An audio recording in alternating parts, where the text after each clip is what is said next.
प्रिय विद्यार्थियों, लोक प्रशासन कक्षा में आपका पुनः स्वागत है।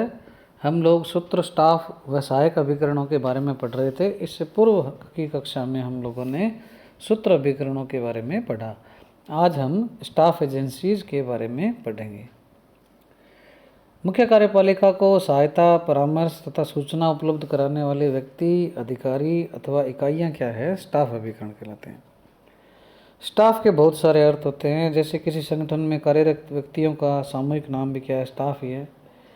किसी अधिकारी के अधीन जो कर्मचारी काम करते हैं वो भी स्टाफ है। संगीत के लिए 5 समानांतर जो पंक्तियाँ होती है वो भी स्टाफ कहलाती है। चलने या चढ़ने के लिए एक लंबी छड़ी या हथियार जो है वो भी स्टाफ ही है। सत्ता के रूप में प्रयुक्त कोई चिन्ह पद की पहचान भी क्या है? स्टाफ है। यहाँ स्टाफ से आशय हमारा केवल उस वर्ग या एजेंसी से है जो संगठन का मुख्य कार्य न करके सेकेंडरी कार्य करता है। जैसे कि मैंने पहले आपको बताया था कि जैसे रेलवे है, रेलवे का मुख्य कार्य व्यक्तियों को और माल को एक जगह से दूसरे जगह ले जाना है। ये क्या है कार्य? प्राथमिक कार्य है। तो इस प्राथमिक कार्य को जो भी करता है, चाहे ऊपर से लेकर नीचे तक का कोई भी व्यक्ति हो, वो सब क्या है? सूत्र है, वो प्राथमिक कार्य है।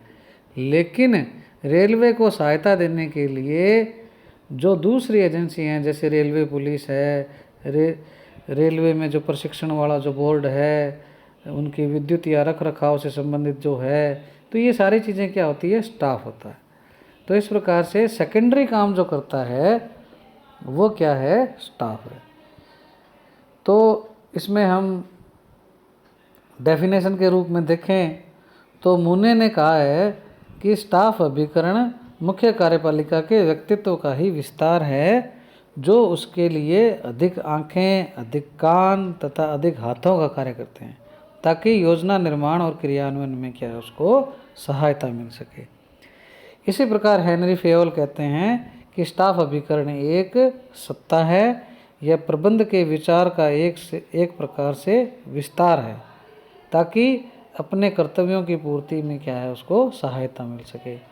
एल.डी. वाइट कहते हैं कि स्टाफ अभिकरण उच्च श्रेणी के पदाधिकारियों को परामर्श देने वाले अभिकरण हैं, जिनकी कोई क्रियात्मक उत्तरदायित्व नहीं होता। तो इस प्रकार से क्या है? स्टाफ अभिकरण को विभिन्न विद्वानों ने परिभाषित किया है। अब हम इसकी विशेषताओं और कार्य के बारे में देखते हैं थोड़ा सा।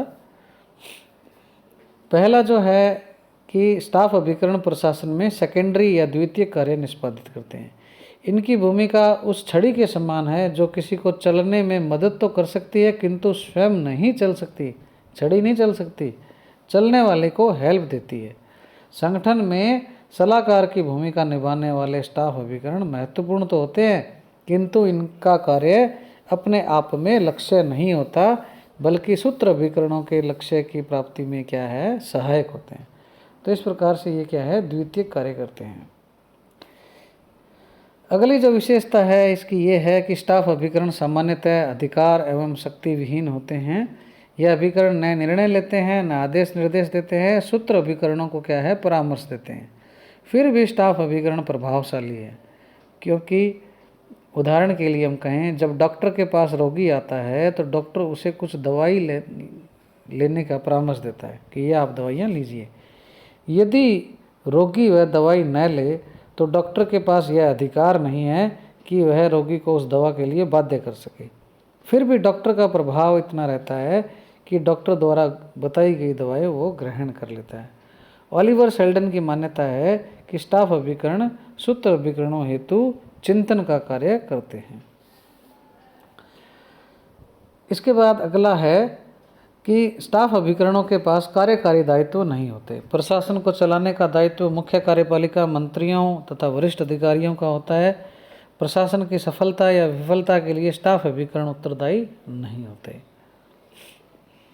अगला जो है वो है कि यह अभिकरण प्रत्यक्षतः जनता के संपर्क में नहीं आते तथा पर्दे के पीछे अपनी भूमिका में रहते हैं। यदि सूत्र अभिकरण द्वारा इन्हें कोई कार्य प्रत्यायोजित कर भी दिया जाता है तो यह मुख्य कार्यपालिका के प्रति जवाबदेह अवश्य बन जाते हैं, सीधे जनता के प्रति कदापि नहीं होते। अगला है पार्श्व में रहते हैं। इन अभिकरणों की मुख्य विशेषता यह है कि प्रशासनिक ढांचे की कमान पंक्ति के में क्रमबद्ध रूप से ये जुड़े हुए नहीं होते, बल्कि बगल में रहते हैं। जो पथ संपादनात्मक ढांचा है उसके अंतर्गत ये नहीं आते, साइड में ये काम करते हैं। इनकी स्थिति रेलवे स्टेशन पर मुख्य रेलवे लाइन जैसी नहीं होती, बल्कि रेलवे लाइन में लगी साइडिंग के समान रहती है। कभी कभी स्टाफ अभिकरण सूत्र अभिकरण के अंग भी बन जाते हैं। अब हम कार्यों के बारे में देखें तो स्टाफ अभिकरण जो हैं सूत्र अभिकरण के लिए सहायता, परामर्श तथा समर्थन देते हैं। सूत्र अभिकरणों को निर्णय हेतु सूचना, पूछताछ, सर्वेक्षण, तथ्य, आंकड़े और दिन की गतिविधियां ये सब उपलब्ध करवाते हैं। सूत्र अभिकरणों को मंत्रणा और सलाह देते हैं। मुख्य कार्यपालिका के निर्णय अन्य सूत्र अभिकरणों तक पहुंचाना और निरीक्षण करना ये भी इनके कार्य हैं। मुख्य कार्यपालिका द्वारा प्रत्यायोजित जो कार्य हैं, दिए गए कार्य हैं, उनको भी ये निष्पादित करते हैं। मुने ने स्टाफ अभिकरण के जो कार्य हैं उनको मोटे तौर पर 3 भागों में बांटा है: सूचना संबंधी कार्य, परामर्श संबंधी कार्य और पर्यवेक्षण संबंधी कार्य। अब हम स्टाफ अभिकरण जो है उनके प्रकारों के बारे में देखते हैं। स्टाफ अभिकरण जो हैं पिफनर और प्रेस्टस ने इसके 3 प्रकार बताए हैं: सामान्य स्टाफ, तकनीकी स्टाफ तथा सहायक स्टाफ। सामान्य स्टाफ, जिसको जनरल स्टाफ भी कहते हैं, इसके अंतर्गत ये होता है कि मुख्य कार्यपालिका के पास प्रतिदिन ढेरों कार्य होते हैं, अतः मुख्य कार्यपालिका के पास आने वाले पत्रों, कार्यों, व्यक्तियों तथा समस्याओं की क्या है छंटनी करनी पड़ती है। इस प्रकार कीप और छलनी का जो कार्य है वो क्या है सामान्य स्टाफ करता है। जो मेन महत्वपूर्ण चीज़ें होती है वो क्या है मुख्य कार्यपालिका के पास ये पहुंचा देते हैं। सामान्य स्टाफ शोध, सूचना संग्रह, तथ्यों का वर्गीकरण, पुष्टिकरण, छंटनी करने के साथ साथ मुख्य कार्यपालिका को निर्णय हेतु विकल्प और परामर्श भी सुझाते हैं। सामान्य स्टाफ किसी विषय का तकनीकी विशेषज्ञ नहीं होता, बल्कि सामान्य प्रशासन की कला में निपुण व अनुभवी होता है। मुख्य कार्यपालिका के समय, शक्ति और श्रम को बचाने के लिए सामान्य स्टाफ अपनी परामर्श और सेवाएं देता है। इसी प्रकार जो तकनीकी स्टाफ है वो मुख्य कार्यपालिका को अनेक तकनीकी तथा जटिल विषयों पर संबंधित क्षेत्र या मामले के जानकार विशेषज्ञ के परामर्श जो होता है वो उसको देता है। वर्तमान विज्ञान और तकनीक के युग में लोक प्रशासन में भी विशेषज्ञों की भूमिका बढ़ गई है। मुख्य कार्यपालिका को चिकित्सा, अभियांत्रिकी, परमाणु ऊर्जा, वित्त व बजट, इन ऐसे विषयों पर क्या तकनीकी परामर्श की ज़रूरत होती है, जो उसको डॉक्टर है, इंजीनियर है, वैज्ञानिक है, ये सब उपलब्ध करवाते हैं। एक और मुख्य कार्यपालिका को ये लोग तकनीकी परामर्श देते हैं, दूसरी ओर वे अपने विषय के क्षेत्र में तकनीकी कार्मिकों पर भी क्या है कार्यात्मक पर्यवेक्षण या अधीक्षण भी करते हैं। तो तकनीकी स्टाफ अलग है। इसके बाद आता है सहायक स्टाफ। सूत्र अभिकरणों के मुख्य कार्यों में सहायता प्रदान करने के लिए कुछ सहायक अभिकरण भी होते हैं। प्रत्येक प्रशासनिक संगठन को कुछ सहायक सेवाओं जैसे फर्नीचर है, भवनों की देखभाल है, कर्मचारियों की भर्ती है, प्रशिक्षण है, सामान की खरीद है, कागज है, रिपोर्ट की प्रिंटिंग है, लेखांकन है, पुस्तकालय है, इन सेवाओं का संचालन करने वाले कार्मिक व संगठन क्या कहलाते हैं सहायक स्टाफ कहलाते हैं।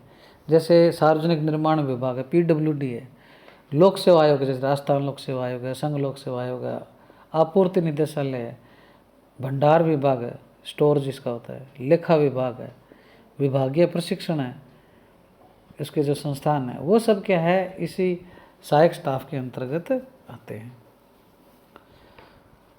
अब हम देखते हैं सूत्र और स्टाफ में क्या अंतर है।